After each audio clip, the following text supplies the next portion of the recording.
Let's go over to UFOs. Been dying to get into this topic, and we finally have a news peg. So some big stuff that's been happening in the last couple of days on top of an announcement. Let's go ahead and put this up on the screen. Senator Schumer and Mike Rounds are introducing new legislation to declassify government records related to unidentified anomalous phenomena, aka UFOs, modeled actually after the JFK Assassination Records Collection Act. By the way, I guess I have to do this now. My fiance does work for Senator Schumer, so full disclosure.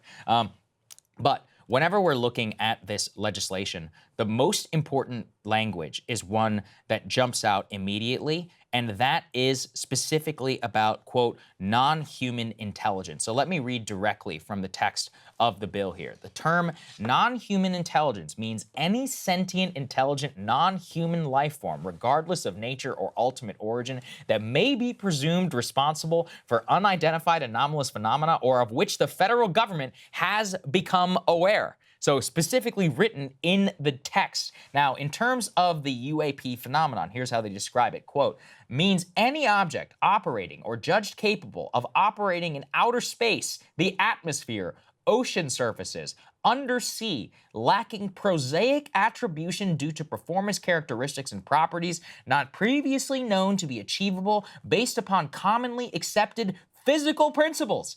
Unidentified anomalous phenomena are differentiated, are both attributed and temporally non-attributed objects by one or more of the following observables: instantaneous acceleration absent apparent inertia, hypersonic velocity absent thermal signature and sonic shockwave, transmedium such as space to ground and air to undersea travel, positive lift contrary to known aerodynamic principles, multispectral signature control, physical or invasive biological effects to close observers and the environment. So this is spelled out straight up in legislation. We're talking here about the freaking Senate Majority Leader who's including this, and this would ride as an amendment onto the NDAA, which is what funds the entire Pentagon. So this is the strongest and most clear language to date that has come from Congress. Congress is fed up. After the whistleblower allegations of Dave Grush that came out, the Pentagon continues to obfuscate. They basically called him a liar.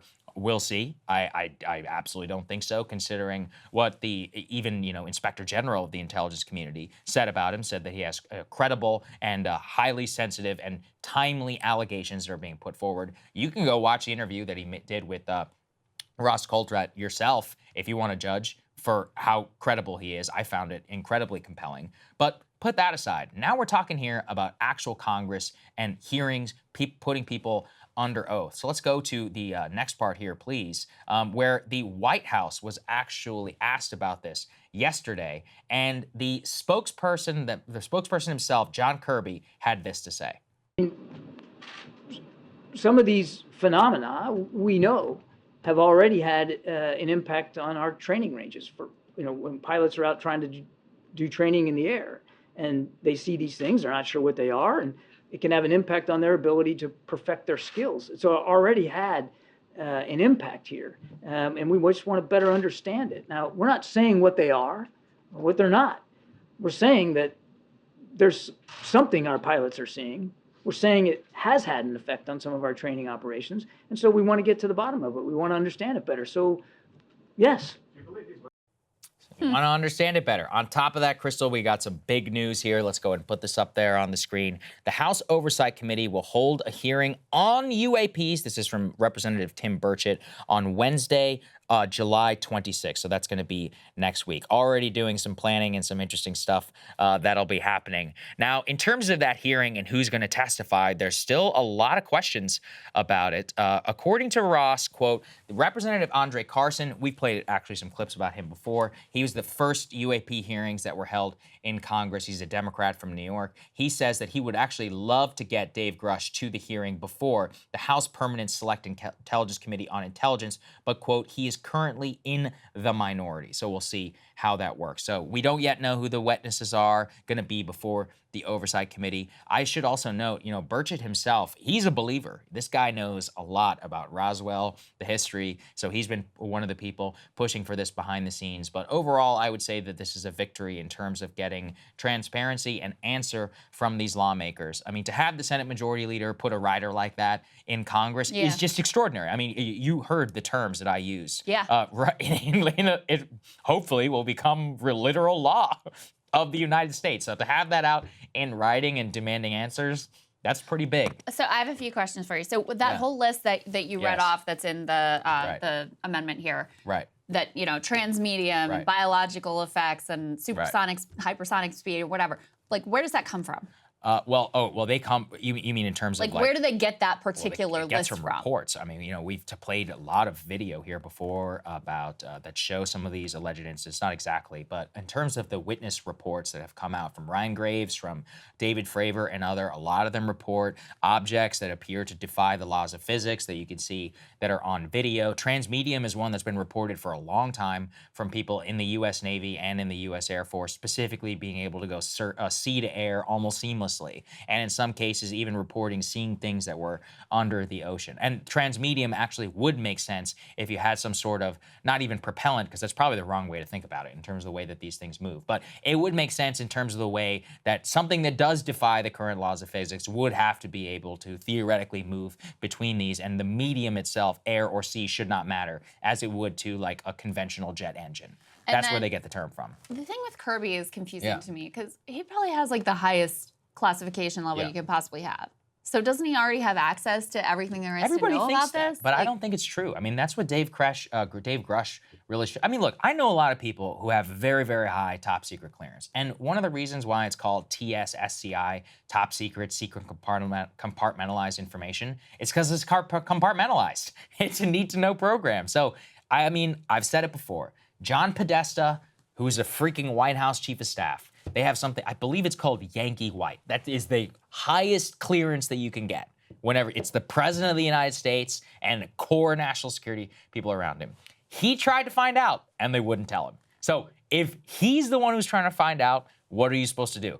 Bill Clinton is on the record say, quote, "I am embarrassed to say that I tried to find out and I couldn't really get to the bottom of it," when he was the president. So I mean, there's a show in the UK, this is more akin to their system, called like Yes Minister. And what it effectively boils down to is in the UK, because the government is constantly like changing, but whoever the secretary of the, what do they call them? Exchequer, whatever, in terms of their treasury secretary. So their treasury secretary is constantly like moving in and out as an elected member of parliament, but there's a permanent bureaucracy that the permanent bureaucracy is always like, yes, minister, absolutely, we'll get on that. And they just do whatever they want. Yeah, because they're the ones who are actually in the permanent government. That's how they think of government, whereas we kind of tend to think of it as elected. And while you would want us to live in a more directly responsible system, the truth is that the deep state and all of these things are real. And then my last question on this is like, if John Kirby can't get answers, how hopeful are you that, this effort to declassify these documents is going to actually yield any real results? I think it's about pushing. I mean, let's think about the Church Committee. The Church Committee, and a lot of people don't know about this, but back in the day, the Church Committee was an extraordinarily important event because they exposed all the wrongdoing of the FBI and the CIA and the intelligence community, which was completely out of control on domestic soil from the 1950s to the 1970s. You want to know why that we even knew anything about it? It's because, Krystal, a bunch of militants broke into an FBI warehouse and stole some papers. And because of that, we got this name. And we said, hey, what the hell is this name? COINTELPRO. Based on COINTELPRO, MK Ultra, and all of that was only as a result of people knowing what terms to FOIA, which then, FOIA is the Freedom of Information Act for people who aren't nerds like me, and then was able to come and be analyzed by the Church Committee. And these guys were in the Oversight Committee. They had no idea about what was going on here. So the point here is about public pressure, about people like Grush, who sees people like us talking about this, Jeremy Corbell, Ross, and out there and say, hey, I'm looking at some stuff which directly contradicts what this guy is saying in Congress, and I feel pretty compelled to come out and to talk about it. So do I think Congress is going to get the answer? No. Will it inspire, though, maybe more Dave Grutches, somebody even with even more compartmentalized information to come forward? Will it maybe inspire, and I'm not advocating this, to be clear, a future mission like what happened with MK Ultra and COINTELPRO about literally going and stealing documents to try and figure that out? Maybe it'll inspire a next Daniel Ellsberg. It's just about starting the conversation. And I think that's what it will do. And it exposes lies. So, our current committees, we've gotten Sean Kirkpatrick, this guy on the record being like, yeah, these things, we don't have any possession of these technology. So if it turns out to be true, he's a liar. I mean, now, I'm not saying he'd suffer any consequences. Remember when Clapper lied to Congress about the NSA? It's not like anything happened, but you know he did. At least for some people, you can always point to his credibility in the future. There's a little bit of public shame. Yeah, be like, he's on video. He literally lied. Like he lied bald-faced to the Congress. So I think we very likely will be able to see that with this topic. I'm really excited about it. I'm going to try and attend the hearing myself just to see exactly what's going on, because I do think that this one could be a big one in terms of what we're able to get on the record to the public, and then the combined with the legislation itself, if it does pass, would really be extraordinary. Hey guys, if you like that video, go to breakingpoints.com, become a premium subscriber, and help us build the best independent media organization on the planet. That's right. We're subscriber funded. We're building something new. We want to replace these failing mainstream media organizations. So again, to subscribe, it's breakingpoints.com.